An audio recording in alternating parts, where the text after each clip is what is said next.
अस्सलाम वालेकुम जी। आज आप लोगों के लिए बनाने जा रहे हैं बहुत ही मज़ेदार कटलेट्स, जो कि वेजिटेबल कटलेट्स हैं। इसके लिए आपको चाहिए आलू। यहाँ पर मेरे पास है 700 ग्राम्स जितने आलू। इसे मैंने छीला, काट करके मैंने इसे उबाल दिया था और उसके बाद यहाँ पर इसको मैंने मैश कर लिया। ठीक है, तो ये आलू हो गए। इसमें जो बाकी की सब्जियाँ जाएंगी, मैं इसमें इस्तेमाल कर रही हूँ मशरूम्स। ये कैन के हैं।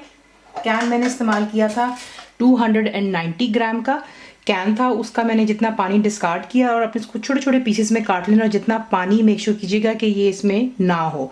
तो काटने से पहले थोड़ा इसको स्क्वीज कर लें और उसके बाद इसे आप इसी से चॉप कर सकते हैं। तो ये मशरूम्स हो गए 1 कैन 290 ग्राम का। स्वीट कॉर्न फ्रोज़न इस्तेमाल कर लें, उसको थोड़ी देरी गर्म पानी में रखें और उसके बाद आप इसको इस्तेमाल कर सकते हैं पानी ड्रेन करके।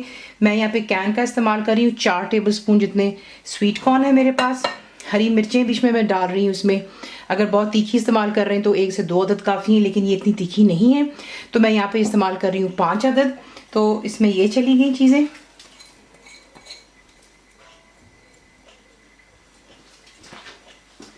साथ अब आप इसमें जो है बाकी की चीज़ें ऐड कर लेते हैं। तो ये रहा कुटी हुई लाल मिर्च 1 टीस्पून,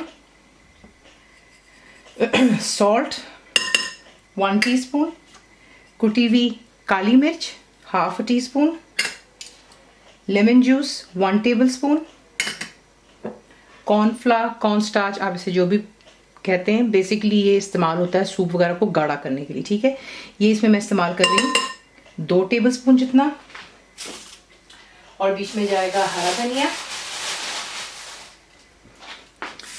अबाउट 2-3 टेबलस्पून ये हो गए। ठीक है, तमाम चीज़ों को अच्छे से मिक्स कर लेते हैं और फिर आपको दिखाते हैं नेक्स्ट स्टेप। मुकम्मल लिखी हुई रेसिपी के लिए यूट्यूब की वीडियो के नीचे चेक करें या फिर वीडियो के ऊपर लिंक को चेक करें, जो कि आपको सीधे मेरे वेबसाइट cookWithFaiza.net पर ले जाएगा।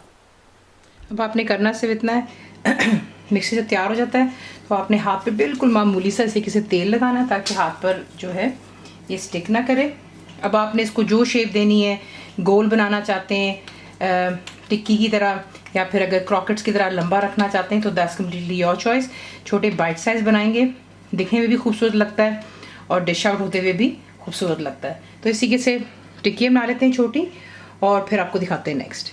तो इस तरीके से आप इसकी टिक्कियाँ बना लेते हैं। ठीक है, अगर आप चाहें तो आप इसको इस मिक्सचर को बना करके एयर टाइट बॉक्स में फ्रिज में रख सकते हैं फॉर अबाउट 3 to 4 डेज़ के लिए, और जब आपका दिल चाहे आप साफ हाथों से इसे निकालें और आप इसको बना सकते हैं। फ्रीज आप इसे नहीं कर सकते क्योंकि ये पोटैटो है और आलू जो है जब आप इसको फ्रीज़र में डालते हैं तो बहुत ज़्यादा फ्रीज़र का जो मॉइस्चर होता है उसको अब्जॉर्ब कर लेता है। इसकी वजह से जब आप इसको बनाने की कोशिश करते हैं तो ये हैंडल नहीं होता, ये बिखरना शुरू हो जाता है। ठीक है, तो आपको मैंने यहाँ पर बता दिया फ्रीज़ नहीं हो सकता।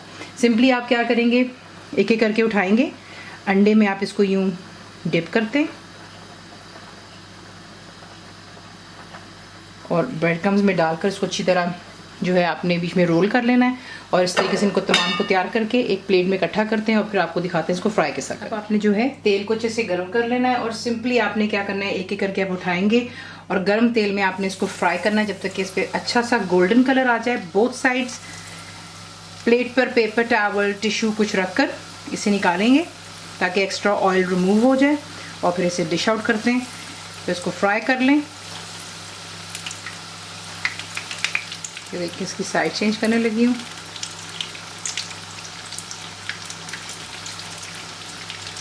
जैसे ही दूसरी साइड पे भी थोड़ा सा गोल्डन कलर आ जाएगा इसे निकाल लेंगे।